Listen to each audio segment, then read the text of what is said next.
Faire une révolution, c'est faire face à beaucoup de défis. Et les défis, tous les jours, on en a. Et Dieu merci, on arrive à les relever.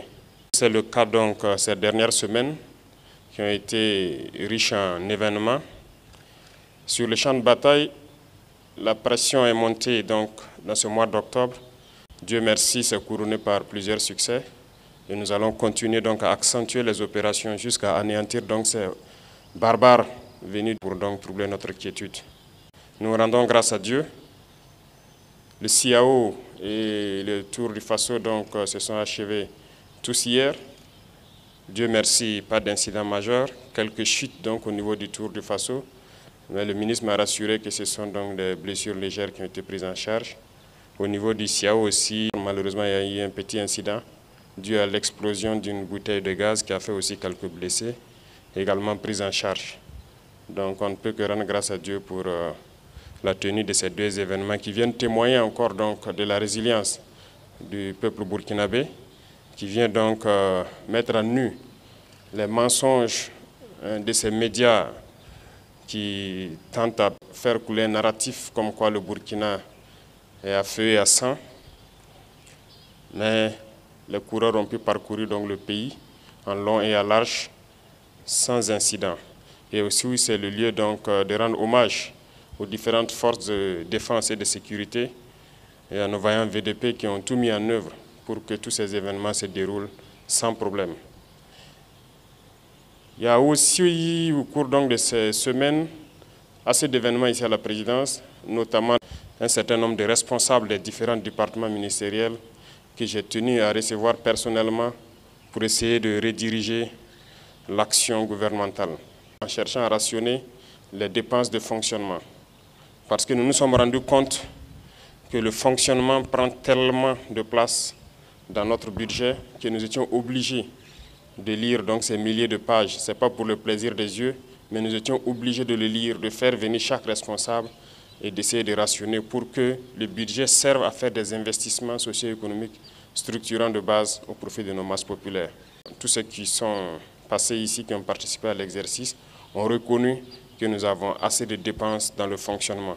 Et nous allons continuer dans ce sens à minimiser les dépenses de fonctionnement de l'administration pour pouvoir investir mieux au profit de nos populations.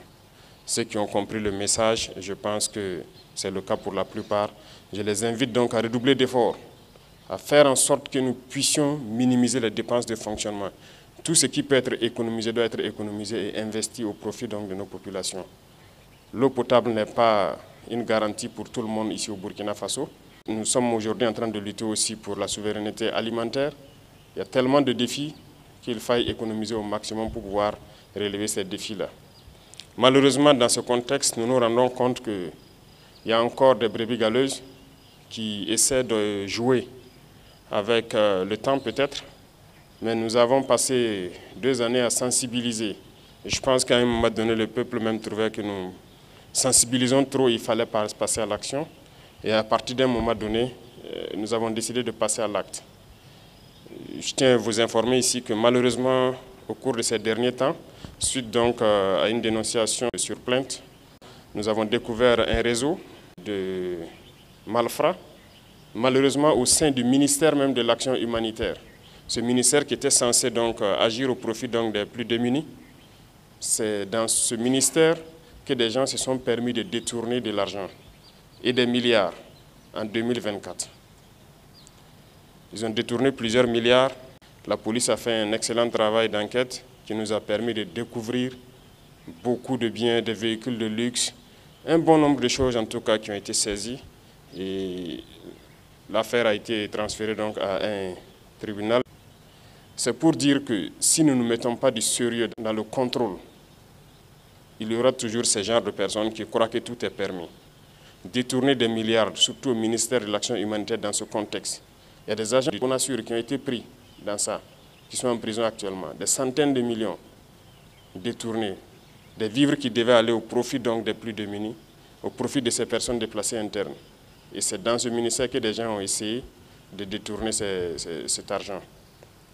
Et je suis persuadé que ça existe un peu partout parce que nous poursuivons l'enquête. Souvent, il y a ces arrestations que vous puissiez ne pas comprendre, mais nous savons pourquoi nous le faisons.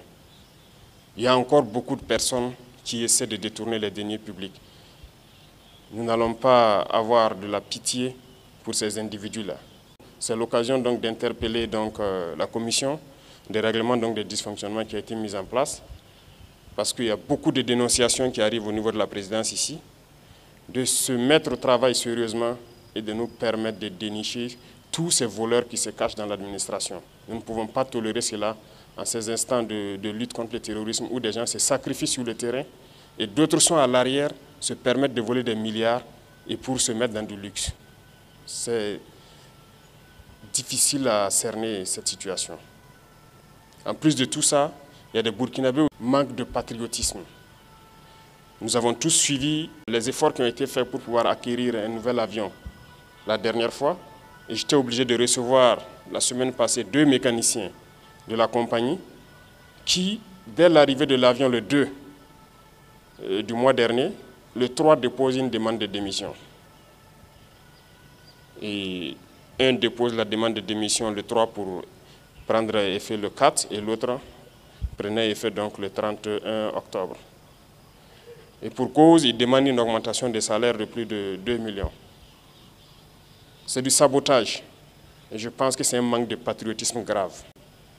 Le conseil d'administration a essayé, vaille que vaille, de les raisonner. Ils sont même allés faire des concessions jusqu'à 400 000 francs de plus sur leur salaire et tout. Ils ont refusé catégoriquement, ils ont refusé de travailler. Pendant qu'on sait bien que l'avion, à chaque vol, on a besoin de vérifier un certain nombre de choses pour qu'il puisse se relancer. Mais ils ont refusé de travailler pendant que le nouvel avion venait d'arriver. Ça, c'est du sabotage pur et dur. Un avion qui arrive le 2 et le 3, vous décidez de ne pas travailler, des mécaniciens. Nous étions obligés de les recevoir et de passer donc le message qu'ils vont travailler de gré ou de force. On ne demande pas à quelqu'un, nous n'allons pas négocier encore. Ils vont travailler et c'est ce qui est en train de se faire. À l'armée de l'air, il y a des mécaniciens qui ne touchent pas ce qu'eux ils touchent, mais qui se sacrifient jour et nuit pour que les appareils soient en vol pour pouvoir soutenir les forces combattantes. Ils n'ont jamais réclamé un franc de plus. Donc ce sont des genres d'esprits que nous sommes en train de combattre. Et c'est pourquoi j'ai dit faire une révolution, ce sont des défis. Et tous les jours, il y a des défis. Et il en sera ainsi. Pour tous ceux qui vont essayer de saboter, nous prendrons les mesures qu'il faut, de gré ou de force. Ils vont faire ce qu'ils doivent faire pour la patrie. Nous n'allons plus tolérer un certain nombre de choses. L'heure de la sensibilisation est passée. Il faut que tout le monde se mette au travail au profit de nos masses populaires. Les Burkinabés ont assez souffert et continuent de souffrir. Il faut qu'à un moment donné, ça s'arrête.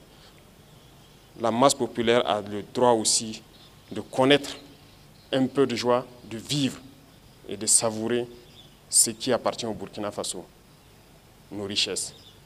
Il n'y a pas de raison que cela appartienne juste à un groupuscule et qui se permette de dilapider cet argent public-là.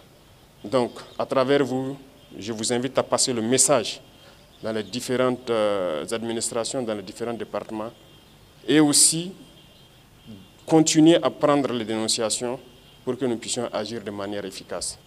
Merci à tous et je souhaite que cette fin d'année soit donc un moment d'intense boulot parce que c'est le moment des bilans, de faire les rétrospectives et de voir qu'est-ce qui a marché au cours de l'année 2024 pour qu'on puisse se projeter de manière assez rigoureuse en 2025 pour relever les défis qui vont se poser à nous. Merci et bonne chance à tous et bonne suite du mois de novembre.